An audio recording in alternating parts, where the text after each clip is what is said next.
2, 1, go.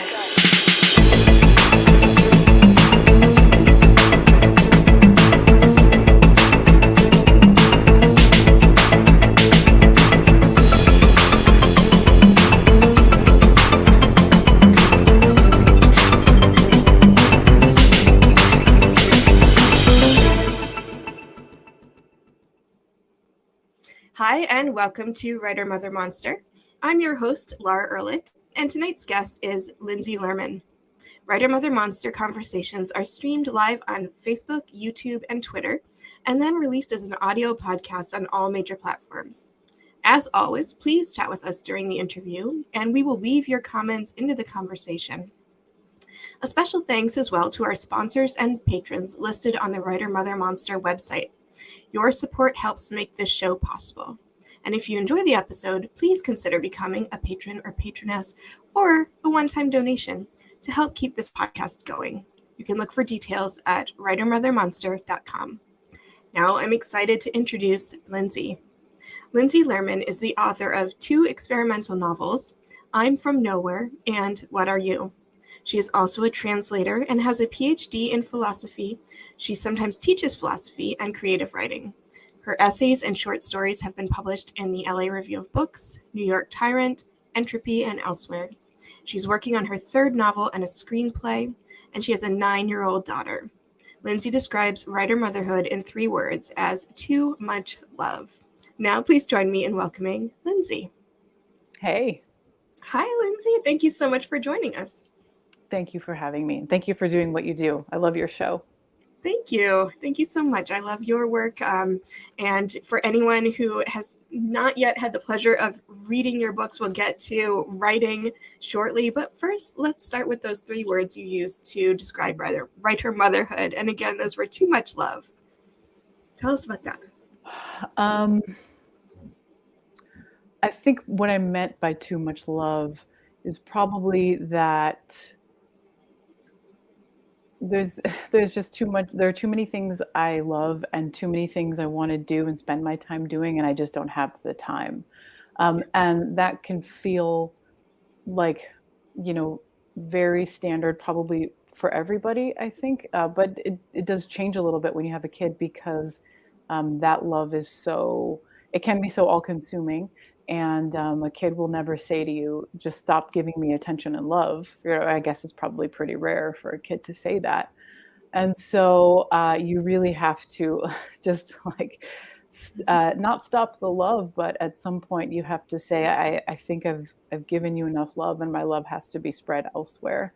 But then my problem is that the love for the writing is so intense that I'm always at risk of paying too little attention to the people in my life, not necessarily my daughter because she's probably number one, but the other people, like letting friendships go, letting all kinds of stuff go because there's just too much love and not enough time and not enough of myself. I love how you articulated that. And if any of my friends are listening, and I hope that some of them are, I too struggle with maintaining friendships and just the just exactly as you articulated it, having so little of yourself to give that it feels like a luxury to be able to reach out to friends sometimes. And so for all my friends listening, I'm sorry. But how do you manage that, Lindsay? I think you're the first person who I think articulated that so beautifully about saying to your own child, I have only so much love to give right now. Can you tell us maybe a situation where you've said that or sort of acted on that and how it turned out? Because that feels scary to do, but very necessary. Yeah. Well, actually, the pandemic helped with that a little bit because we were just all in the same house together day and night, so I think the part of my writing process that had been completely foreign and totally opaque, I think, to my daughter was suddenly visible in a new way. She could see me literally in this corner of my room where I wrote all of my 2nd book. She could see me curled in the corner typing, and she knew exactly what I was up to. And so that was actually a great benefit, even though it was extremely hard to find the time. It was great that she could actually see what it was that I was doing. And I could say to her, this is the process to make this possible. And so I want to do more of this. I have to make more of these books. And that means that I have to ask for this time. And you have to go keep yourself company. And she really did understand, it's not that it was super easy or seamless or without any issues, but she really did understand. And in a way, like that's a sort of hidden, beautiful benefit of that time, that first year, especially when there was sort of no leaving the house and we were all together. So there's that. But then also, I think it's just part of my goal to show her with my life that there is more than motherhood and more than being in the house. As much as I do absolutely love like cooking, I love, love, love cooking so much. It's a huge part of my life and my social life. But I want to be able to show her with my life that there's more than whatever happens within these four walls. And the only way to show her that is to show her that. And sometimes it's painful and difficult, but that's just the reality of it. Yeah. Why do you think it's so important for her to see you have that life beyond the four walls of your home? Yeah. Well, there's lots of ways to answer that question. But the main thing is that really the only thing I can offer anybody ever, and especially the people who are most important to me in my life, the only thing I can ever offer is the totality of my being. And when I say being, I mean becoming. I always mean becoming. I'm a student of Heraclitus. Everything is flux, all is flow. So, there's no fixed state of being. It's all continual becoming. But the only thing I can ever offer anybody, and especially my child, is the totality of my becoming and being. And so I have to show her with my life that there is a possible life for her that is full of imagination and play and creativity and hard work and meeting challenges, sometimes seemingly impossible challenges, meeting them and seeing what I can do with them. And the only way to show her that is to show her that. It's such a silly truism, but it's just the simple truth. And if I'm not going to show her, she would learn it elsewhere for sure. Absolutely. Like we've all had to learn what we've had to learn wherever we've had to learn it. And if we needed to learn something, we went out and found a way to learn it, and we still are. But I hope that if I can show her this, from a young age, that maybe that expands her possibilities as she enters, her teenage years and then her 20s and on and on and on. Yeah. What does she say when she sees you writing, or when you talk about your craft and your life, again, outside those four walls, outside of motherhood? Does she understand that? Yeah, she does. I don't talk a whole lot about the business side of writing around her. For one, it's just not that interesting. The business side is the most depressing side, even though it's fascinating in its own way, and I do take it seriously. I don't really talk about that aspect of it. I talk more about the creative parts of it and the parts of it that she really, really does understand, because she's a creator herself. She's an artist. All children are, excellent artists, as I'm sure you know. And they're free and beautiful and unconcerned. Even though they want to have a loving audience, they're unconcerned with whether or not they've, done it right, especially when they are first starting out and drawing bugs and flowers or whatever they want to draw, create. So I think what she understands more than anything is that expression is important. Mm-hmm. And when she sees the final product, it's, I don't know, it's a really overwhelming and beautiful moment for me. With my first book, she was still pretty young, like she was like 4 or 5, I guess. And so, she was at like a book release party, and she interrupted the whole thing and said, like, I want to come on stage and give you a hug, Mom. And of course I said, like, come on stage and give me a hug. It was great. But with the second book, which I just put out this past summer, she's so much older and so much more mature. And there's a photo that someone took of her sitting in the front row watching me read. And the second I saw it, I just burst into tears, because she just looked so so serious. I could see in her face and in her posture, just the way she was holding her body, that she was watching so closely and so carefully. And that's just, Oh. it's beautiful and overwhelming, because we have a strong relationship, but it's not always filled every day with like overwhelming appreciation and gratitude. Sometimes we're all just getting through the day. Mhm. um, and like it's hard when there's not a lot of time, and at the end of the night, it's like we're all exhausted, and I remember to say I love you, but it's different when it's expressed, so so purely and in such a concentrated way. So I don't know what she says necessarily, but what she shows me is that she's watching, as it should be, and I take that really seriously. I know she's watching, just as I was watching, I am still watching, and so I feel that responsibility as a kind of beautiful reminder that what you do does matter. Yeah, absolutely. Mhm. Tell us how you managed to write a book in those early years before the first book. So if she was 4 when it Yeah. came out, tell us about that process of Yeah. writing. Yeah, it took a long time to write that first book. I had the first idea years before she was born, and I started working on it when I was living overseas and I was still a student, and I was also working. So, I've always just sort of done a lot of things all at once, and I think that's just how I manage, honestly. Um, I think of it like one of those spiders that walks on water. Do you know what I Oh, mean? sure. And Yeah. all the weight is very evenly distributed, and if the weight isn't evenly distributed, they go under. So I just have to remember to distribute all the weight evenly between each point of contact. Um, but what I did for that first book is that I wrote it in short bits, mostly in the evening, and then sometimes really early in the morning. And it ended up working, and the second book was the same, even more intense, because I had more on my plate by the time I was writing the second book. I was teaching on and off. I was done with my degree, but there was moving we were moving, and I was also trying to like manage, I guess, my budding writing career with the first book, by the time I was writing the second.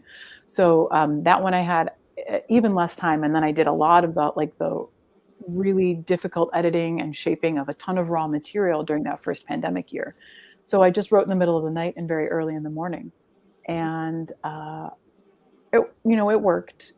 There's been moments when I've thought, my God, my books could be so much better if I would have had more time, and if I just had more money and more resources.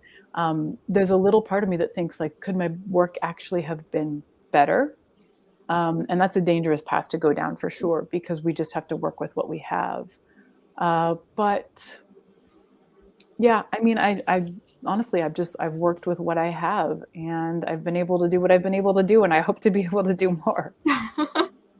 So how is writing the third book now logistically different from writing that first book and even the second book? And then Mhm, we can talk about the screenplay, even after mhm, that, but this mhm. third novel.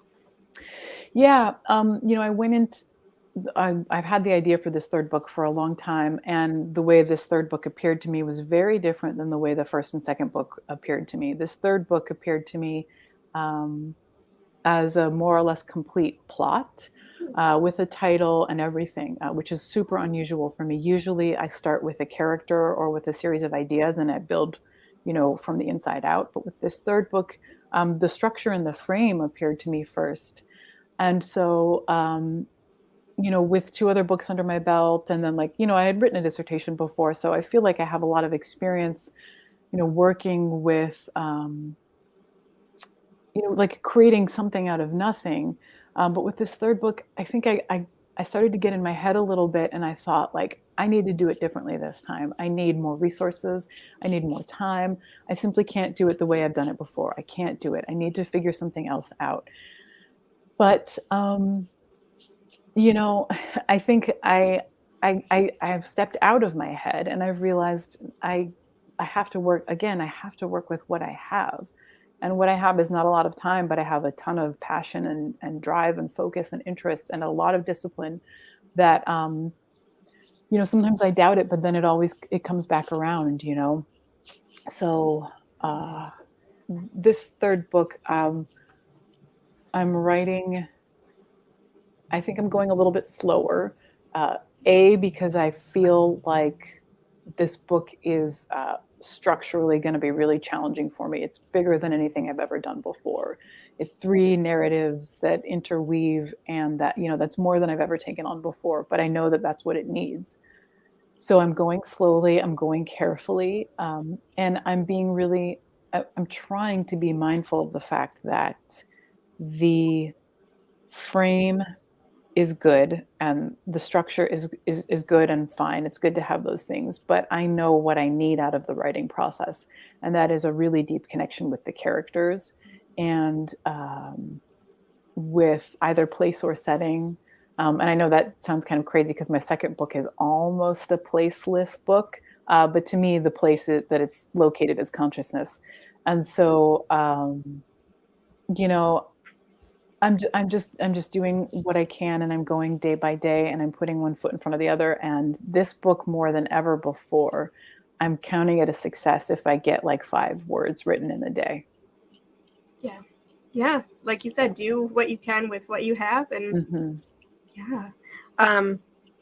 You mentioned doubt in the process. Tell us a Mm-hmm. little bit about doubt. Where does that come in? How do you move past it? Well, I think doubt is really important, and I don't ever want to shove it away, because I want to remain skeptical of myself and of my work, because I don't want to produce something that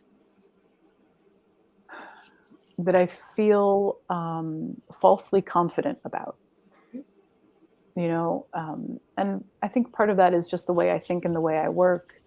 It might have something to do with the fact that, I don't have an MFA, and I don't have, let's say, the connections that a lot of other writers I know do have. The way that I think, like, in some ways, some writers seem like more safely ensconced in the writing world, and maybe that's just me looking, looking in from the outside, and maybe that's not quite the case, but it seems to be the case sometimes.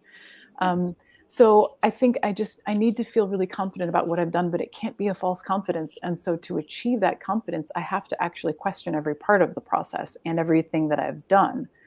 So there's just no other way. There's no way around it. And I think the doubt is really important. We can't just shove it away. We can't shove anything away, because the moment you try to shove something away or push something away that has arisen within you, the moment you try to shove it away, it has got you. It's really got a very strong hold on you. And so you have to just go all the way in. I have to go all the way in on that. And I'll go to the most terrible depths of that doubt, really, really terrible depths of that doubt, and just see what comes up and examine what comes up. And then I'll move forward eventually from there. But I have to get to it's like a pit. I have to get to the bottom of the pit. Yeah. I'm sure anyone who's done therapy, which I have and I do, recognizes that sense of something that's coming at you, a thought, an intrusive thought or doubt or whatever it is. And just like you said, if you try to shove it away, it just comes back in full force. Mm-hmm. But I had never thought about that as far as the doubt that comes with trying to write and writing a new project, and just the continuous doubt that I've heard every writer still feels at any stage of their process. Oh yeah. So that's a really lovely way to embrace that doubt and invite it in and write through it. Yeah. See what it shows you. It will teach you something, right? Like every part of writing a book, putting out a book, handling the feedback from a book, every part of it, there is, like, if you're ready to learn, it will teach you so much, and it's really fucking scary, but life is short. Embrace the fear. Mm-hmm. Right. Mm-hmm. Let's see, that sparked another question that I've just lost. So instead, while I think of the question that I just lost, this seems like a good moment to hear a little bit of your work. Oh, Yeah. okay. So would you like to share anything of your choosing with us? Yeah. How's that Let's for a see. prompt? I know. I haven't read from my first book in a long time. I'm from nowhere, and this is the first cover. There's like not many left of these in the world. There's a different cover now. God, I have not read from this in forever. See what it brings up for you after you're finished Right. reading. We'll talk about it. Yeah, I'll just read the first chapter of my first book. Great. I'm going to give you the full screen here. So Okay, take it cool. away, Lindsay. Okay. All right, chapter 1, section 1. The day of the funeral arrives. Claire has known this day was coming for at least the past few days, but now she feels unable to face it. All those hands in need of shaking, all those faces in need of acknowledging, the endless hugs she'll have to give and receive. Why this injunction to publicly grieve? Must she prove to the world that she loved John, that she's crippled by his death? She is crippled by his death. This funeral is for them, not for her. Her funeral for John has been a continuous one. Puking in the toilet, clutching the little packet of tissues in her hand, wiping her mouth and wishing there were no mirror above the sink, wishing she didn't have to see her terrible face. This morning she is watching from the window as a dog runs wildly down the street in front of her house. A leashless dog, going from nowhere to nowhere. Should she go outside, see if the dog will slow down for her? Will the dog dart in front of a speeding car? Will she have to watch the dog wriggle and howl in pain as it dies? Will she comfort it? Did someone see John in his last moments? She wonders. Did someone have to watch him howl and grab at the air and gulp in his last hopeful breaths? Did that someone comfort him, usher him out? She has been conducting a private funeral since the moment of the call. A funeral with blurry borders, the grieving spilling into the puking, the clutching, the watching. She would prefer to keep doing it this way. She wants to remain in her bed, her pajamas, her air-conditioned bedroom glowing with sunlight, where she can puke on her own terms. She's spending too much time figuring out what to wear, how to put herself together. Should she be unkempt or coiffed, as though a best friend or a sister had been here to do her makeup and hair? She is alone. There is no one here today to dress her or even make her a cup of coffee. She holds a black dress, probably a gift from John, that she hasn't worn in years. Is it a beautiful dress? Should she wear a beautiful dress? How does one perform the depth of one's sadness? She cares more about what everyone, what they, will think of her than she'd like to admit. Will they think this lipstick looks too celebratory? Will they cluck their tongues if she does what she wants to and instead arrives in these worn-out flannel pants missing their drawstring and this shirt with yellowing sweat stains? Will they see in her eyes that she doesn't know if she can face them? But the important thing is to try, isn't it? Try. She will drive herself to the ceremony in this not too short black dress as the heat of the morning tries to break into the car to rob her of her moisture. The monsoons are almost here, but not yet. The heat reminds her, urges her to go back inside. It punishes her for staying outside. The sun never seems to go down. The dog is still in the street, but it's motionless now, watching her climb into the car, watching her struggle to be as still as possible until the air conditioning starts working and she can put her face in the way of one little stream of cool air. What had he said the other morning as he left? She wonders. Let's have steaks for dinner? The luxury of it seems entirely impossible to her now. She remembers once telling him, I want you to undo me. I want you to take me apart. And he had. in his death, he was doing it again. Thank you. Yeah, I'll turn this light on. There we go. Yeah. So let's talk a little bit about motherhood and this is going to be a weird pairing, but motherhood and violence. Mm-hmm. As there's so much sort of, well, there's the very physical and real violence in that, even just that first chapter. And then there's like this pent up feeling of grief coming out as this violent emotion. So tell me about that. How do you write violence as a mother? Yeah. This is an interesting question because I think more recently my work has been a way of exploring the really complicated and uncomfortable relationship that violence and survival have. So I think that's always been present in my work, but it's come out in a new way with some short stories and also with the screenplay that I've been working on. But with my first book in particular, I was just thinking about death, and I've always been thinking about death. It's just, I love to think about death. I think death is a beautiful mystery, same as life and death, birth and death, birth and death. Beautiful mysteries that, I don't see any reason to stop exploring, even though they,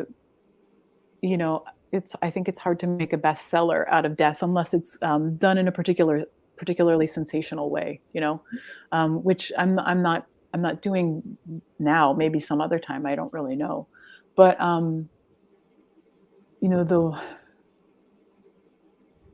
I think that I had this, I had a very strange experience when my daughter was born, and we both nearly died, or got very, very close to death, I guess you could say.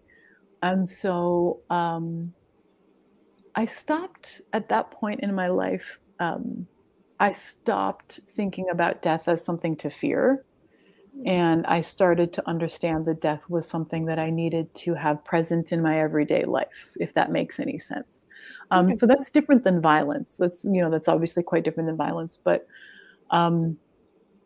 it just was a life-changing experience. The birth of my daughter and the very strange circumstances. I shouldn't say strange because that makes it sound like bad or something, but the unusual circumstances of her arrival, and what I saw and what I experienced and what I felt and what I went through, and I realized, like, if I want to write about death, I can write about death. Do you know what I mean? Anyone can write about whatever they want to, but if I want to write about death, I'm going to write about death. And I'm not going to be ashamed of the fact that it's weird or dark or whatever. And I'm also not going to brand myself as a goth or whatever. And that's fine. People can do that. That's completely fine. That's just not what I wanted to do. And that's not how my work goes for me. So, I just saw the fact that there's no escaping it, and I'm going to write about it. And that's that. Oh my gosh. So many different directions we could go here. But so to share a little bit about something I've been working on, I think a lot about how giving birth made me realize the flip side of that love, which is the loss. Yeah. The sort of like overwhelming terror of losing that person to death. And so the sort of the moment that being came into the world through giving her life, the flip side was death. And so so I can kind of see exactly what you're saying there. And to embrace it is terrifying. It's absolutely terrifying, but you kind of have to, right? Yeah. Because otherwise you can't fully love if you're not willing to embrace the fact that you might lose the person or the being that you love. Yes. Well, and also the birth of a child is the death of your former self, and there's no getting around that. Right. I mean, we're all being, we're all dying and being reborn 100 times every day. But it's a big one when you go from not being a mother to being a mother because, you in so many ways you give up who you were and you become someone new. You're broken down and you're reshaped in the image of the child. Like literally, right? Like they Yeah. leave DNA, they change your Yes. even cellular structure, which is incredible. Yeah. Do you mind sharing with us the story of her birth? Sure. I mean, I think the particulars are not going to be super interesting, but what I can share is that, I mean, what seems Oh, well, just the relevant, fact you that know what I mean? you both almost Yeah, died. Like yeah. what happened? Yeah. Well, things were fine until they were not fine. I was one of those, like when you read the pregnancy books, there's like that last chapter about potential complications that are so rare. They tell you, like, don't even bother reading that chapter; it'll just scare you. Mhm. Well, somebody has to be one of those, like, 1 in a million, and it turns out that was me and my daughter. So things were fine until they were not fine, and, it remains a mystery because the doctors couldn't explain it. They shipped after she was born, they shipped my placenta off to study it. There was no meaningful information. What happened is that suddenly the placenta stopped working, somewhere around, like, just, like, around 6 weeks till she was due. Mhm. And, she had to we discovered really rapidly that she had to come out or we both were gonna die. And so, we went through those, like, there was, like, 24 hours of, really careful observation and testing, testing, testing. And then once they determined that it was as serious as they thought it was, they said, "She needs to come out probably within 12 hours." And so I had wanted to go through labor. I didn't wanna just jump right into a C-section. And so, they said, "Well, we can induce you, but we're gonna have to watch you both really, really carefully because we don't know if either of you are gonna tolerate labor." Um, and in the moment, I was just like, "Okay, fine." I was in the zone. I was like, I'll get her out. I'll get her out. I'll do whatever it takes." But looking back now, when I realize what they meant by the word tolerate was like, we literally don't know if either of you will survive this next 24 hours. So there were complications that just compounded, and then we reached a point where they said, she needs to come out immediately. So I was rushed down the hall for an emergency C-section, and you know it's difficult to characterize, but I saw a couple of things. I guess you could call them visions. I had a couple of visions, and, I didn't make too much of them, especially not in the moment, because again, I didn't know if I was gonna survive or if she was gonna survive. I didn't really attach any significance to them. I didn't think it through. But recently, very, very recently, I was at my daughter's school watching her do something, and this is gonna out me as a total weirdo, but I saw her doing something, and I realized, "Holy fuck, this is what I saw." Wow. This is one of the things I saw in that moment, and, it's like the quality of the light was the exact same way. Her body was in the posture that in that, flash of vision, her body was in that posture, and there was no face in the initial, vision because, I didn't know her face. She didn't have a face at that point. Um, but I mean, it really has thrown me for a loop since I saw that because I've realized, like, maybe my lifetime of seeing certain things like this, maybe I should stop writing it off as insignificant or strange or whatever. I've found many ways to use my intellect to chase it off, and I've realized maybe it's time to stop doing that because my intellect is great and very strong, and we all have very strong, wonderful intellects, but that is just one part of our perceiving apparatus. Ooh, that's a great phrase, your perceiving apparatus. Yeah. Yeah. So, how does this find its way into your work? Let's say, like, first, Mhm, I'm going to use that phrase again, your perceiving apparatus and like mhm. all the different elements of it. How do Yeah. you bring that into your work? And then, well, I'll stop there, but then I want to talk Mhm, about motherhood and mhm. craft. But let's start with that.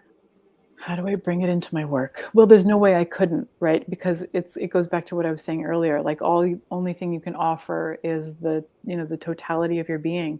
Mhm. And so, what shows up in my work is is who and what I am, even though, of course, the work is not really me, and there has to be a clear separation between the work and myself. People can't read my books and think, okay, well, now I know everything about her. I can't do that with any other creator, too. It's not fair. But there's some way in which what I'm doing when I'm writing is like taking out a little slice of my soul and commodifying it, offering it up to the marketplace. So there's no way it couldn't show up in the work. But I think probably the way it shows up most is the fact that my work is sort of hybrid monstrosity that it ends up being. I was thinking about how in your description of this show and of my work, you called my novels experimental, and that struck me, and I thought, like, oh yeah, of course you could describe my novels as experimental novels. But it was so funny to hear those words attached to my work, because it made me realize that I have never ever once in my entire writing life, which stretches back to the moment I could hold a pen or a pencil, I've never once in my life thought, okay, I'm going to do something experimental, or I'm going to be an experimental writer, or this is a really experimental project. I've just done what I've done. Do you know what I mean? And it is the way it is because there's no other way it could be. And I love working with editors, and I will change my work 1,000 times. Like, I'm always open to revision. In fact, it's kind of a problem how much I want to revise, and I'm never done with a piece of work ever. But I've never thought, like, this is experimental, I'm doing something experimental. It just is what it is because it's what my becoming is producing. Mm-hmm. I don't know if that answers your question or if it's too far out. No, absolutely. And it's funny because I don't know where I got that word. Maybe it was from like somewhere. I don't know. I thought it came from you, but maybe not. So somewhere the universe is experimenting with us in the bio. Yeah, so let's talk about motherhood and its impact on your work, and vice versa. I think we already touched on that a little bit, but talk about the sort of, if you do find a give and take between motherhood and writing. Yeah. Well, I mean, one thing motherhood has done, and I think it can do this for everybody, and I think I want to say that it's not extremely unique to motherhood. Like, the gifts that motherhood has given me, the way that it's expanded my heart and my mind, I think that can happen with anything, absolutely anything. Like, if you're ready to have your mind and your heart open, so to speak, like, anything can do it. Like, you could just look at a leaf falling from a tree in a particular way, and that could do it for you. Like, if you're ready for it, you're ready for it.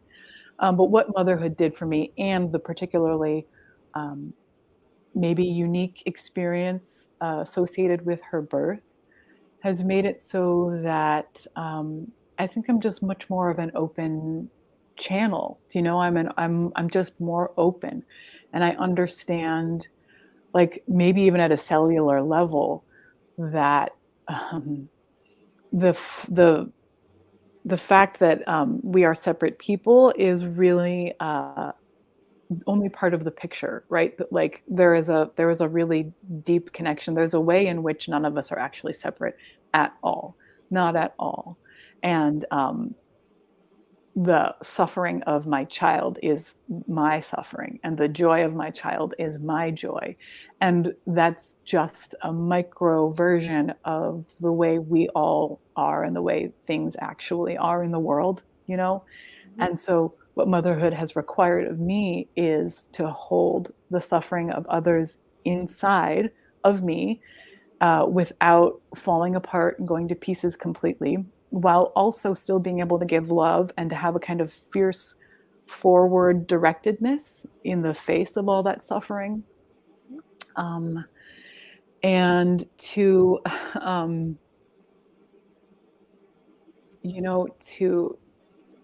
maybe I already said this, but like, to meet the mystery of life with curiosity and love and playfulness and a lack of self-consciousness to a certain extent.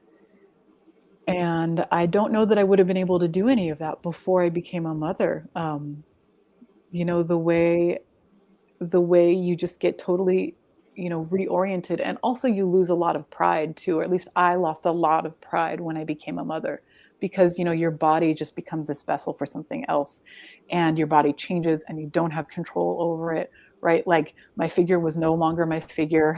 And then after the fact, you just get tugged at, you get pulled at, you get shat on, you get thrown up on, like all of it, you just have to let it go. And or you could hang on to it and be like, no, this is horrible. I'm an adult. I'm a woman. Don't you know what you're doing? Or you can just like go with it, be like, fuck it. This is life. Sometimes you just get shat on and you have to deal with it.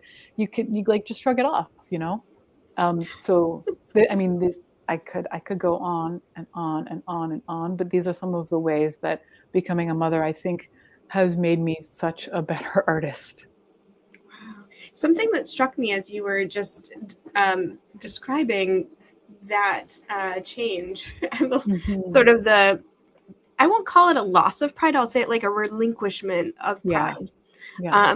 Is both the emotional and the physical there. Yeah. So it's like the suffering, but then it's also the being shat on part. Mm-hmm. So it's like bodily and emotional and physical and mental and all of the things. Yeah.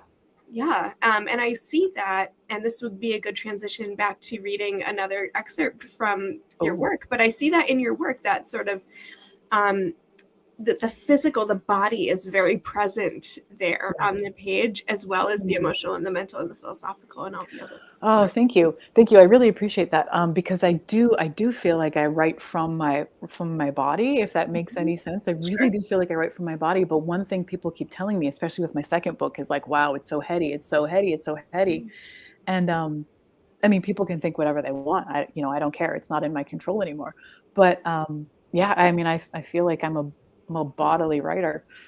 What's to read? Yes. Okay. So let's read and then talk more about bodies, because I think I was always terrified of pregnancy and motherhood. And I've talked about that a lot on this show, but something that becoming pregnant taught me or led me to was really connecting with my body in a way that I never had and had always been afraid to. And it was that loss of control. Like I can't control the way that it's growing and what's happening inside and all of these things and the birth and all that stuff. Yes. And it was very, I think you could say, a relinquishment of pride or control or intellect or, I'm a very sort of intellectual, like heady person. And so being forced to live in the present in my body was very surprisingly wonderful. I thought it would be awful, but it was surprisingly wonderful. So I'm interested to hear your journey and how that comes out in your work. So whichever you want to do first. Oh gosh. Yeah. This is such a strange book. Okay. I think I'm going to read, I literally just flipped open to section 44, and bodies is in the first two sentences. So I thought, okay, I'll just read that. I don't think I've ever read this one out loud. Perfect. Okay, this is section 44 from my second book, What Are You? I'm not going to try to explain this book. I'm just going to read this section to you. Okay, let's place our bodies at the scene again. Bodies? Is that even what they are? Who cares? There's something beautiful in your ability to evade. I see it best with my eyes closed. You resist all forms of capture, especially language. You evade language with all the force of the forces that created it. You evade your creations, co-creations, with the force of the forces that explode them, big bang them into existence. With you, I'm like a woman in Hollywood. There's no glamour. Forget that. Wipe it from your mind. With you, I'm like a woman in Hollywood who swears she won't be one of the ones to get a new face, new body, new psyche if she makes it, really makes it. But by the time she's made it, so many sacrifices have been made, so many concessions to the industry and its aesthetic and its expectations that it's too late. It's already begun before the knife ever comes out. The knife and the needle just finalize the transformations that have been ongoing, slowly and quickly, internally, for years, maybe decades. It's not for me to say whether it's good or bad. I just know that I am subject to the same powers and pressures and forces, and I hate it, and it's you who's done it. I hate it, and start to love it with all of me.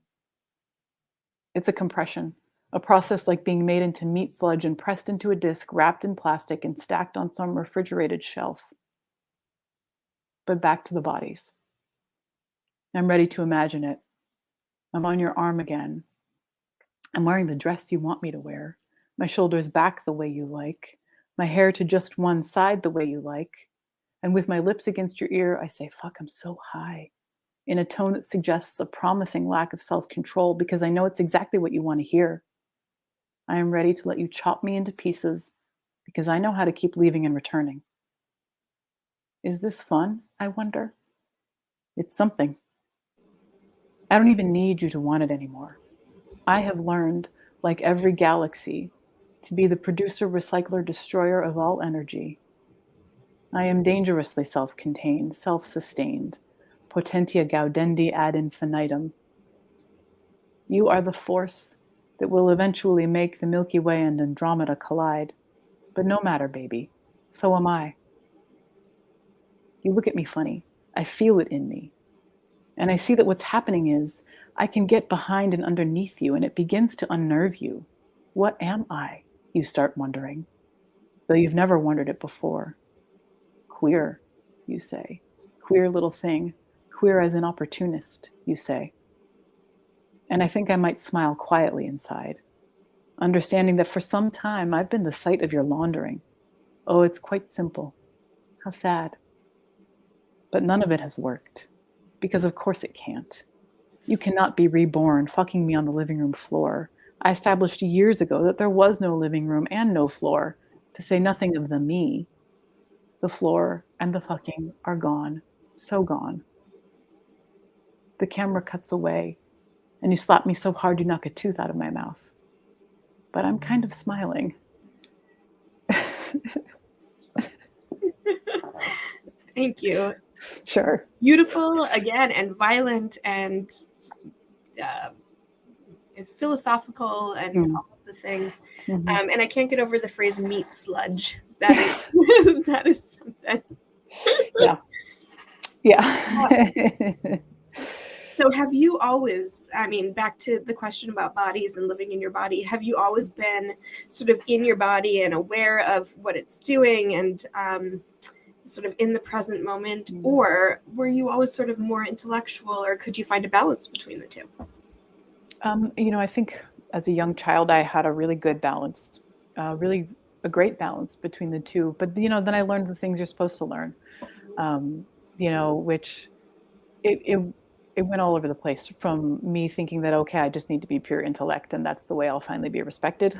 That was me in my 20s, okay, fine, I'll just be pure intellect. Like, I'm just going to forget that I'm a body. Whereas, like in my teens, maybe I went further in the other direction of like, okay, well, I'll just have a great body and then maybe someone will love me.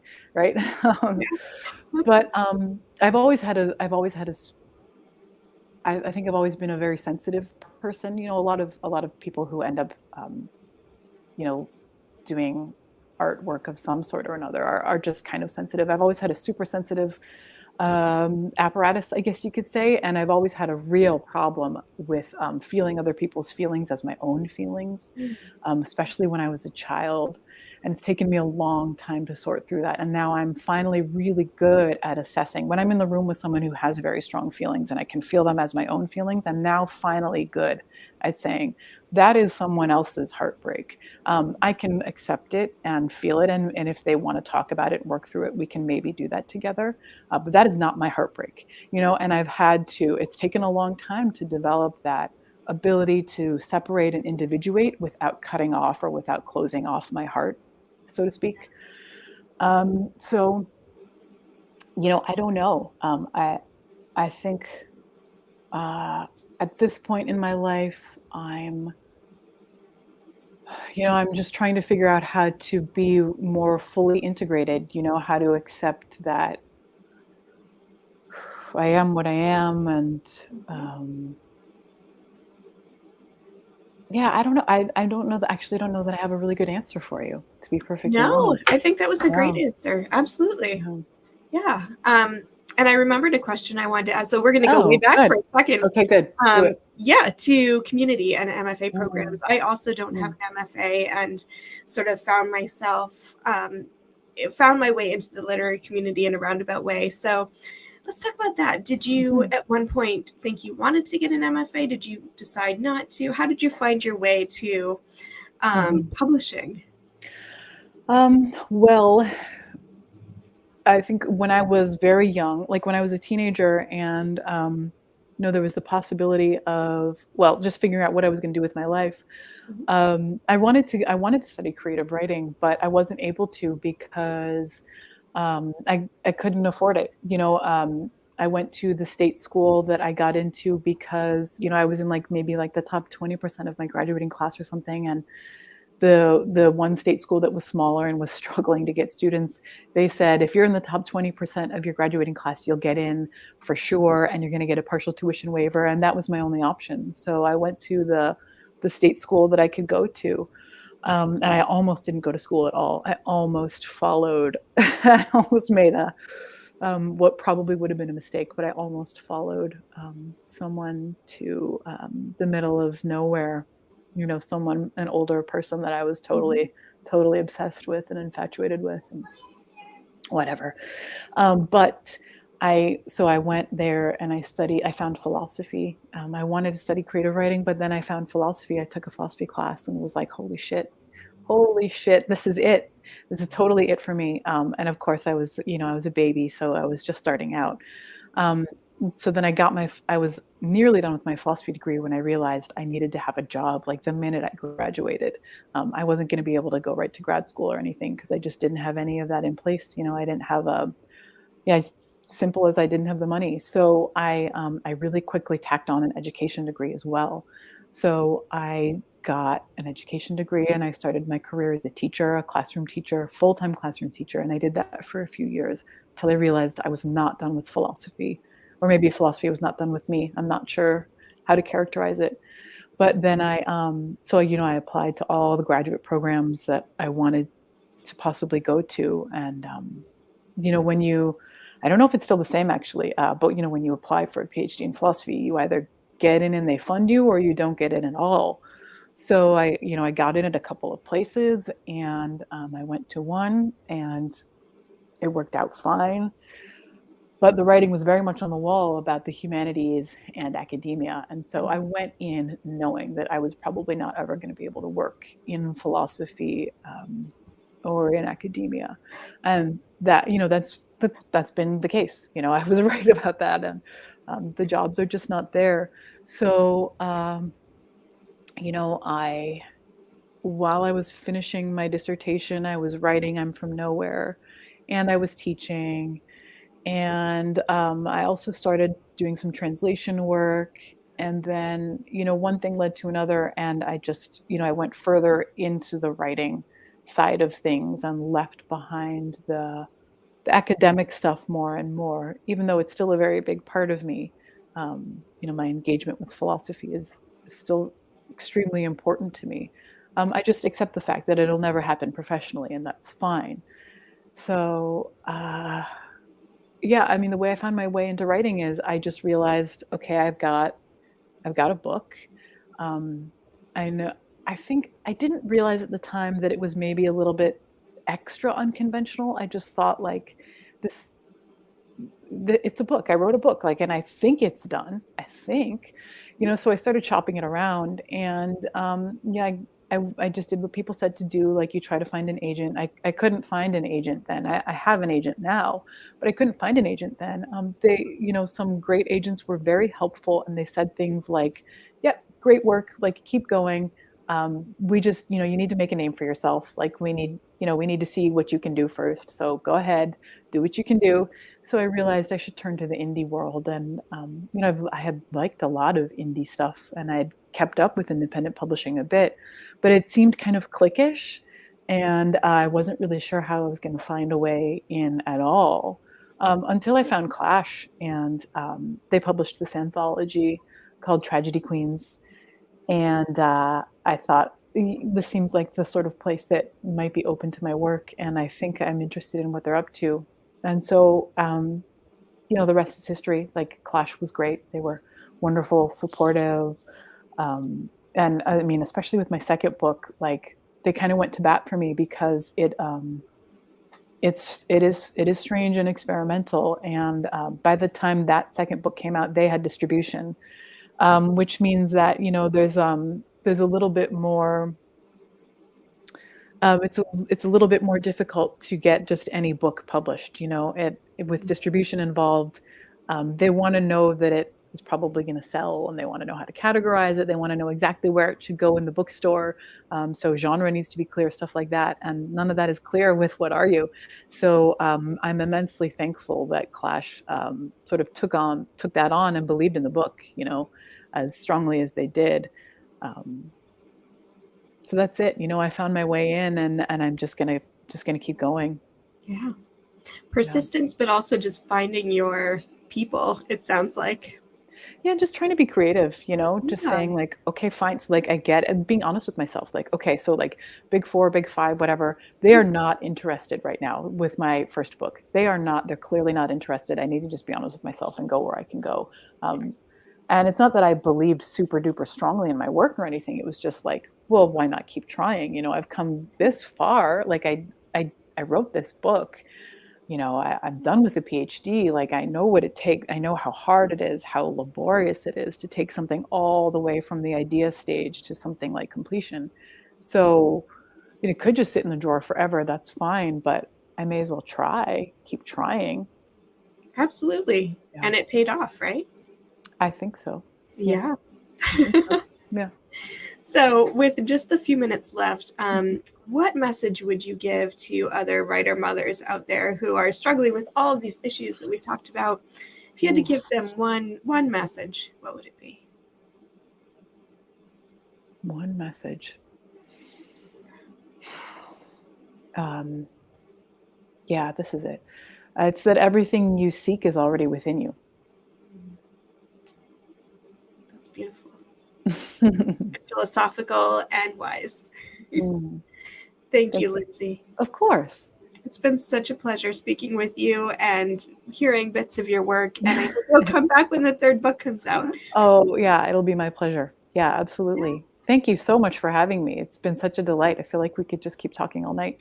Oh, we absolutely could. So you just have to come back. Okay. Cool. Thank you, Lindsay. Of course. Thank you. And thank you all for joining us tonight. I hope you enjoyed the episode. And if you enjoyed Writer Mother Monster as much as I enjoyed producing it, please consider becoming a patron or patroness to help me keep the podcast running. You can find more information on writermothermonster.com. And we'll be back next week with another guest. And I look forward to chatting with you all again next Thursday. Have a great week.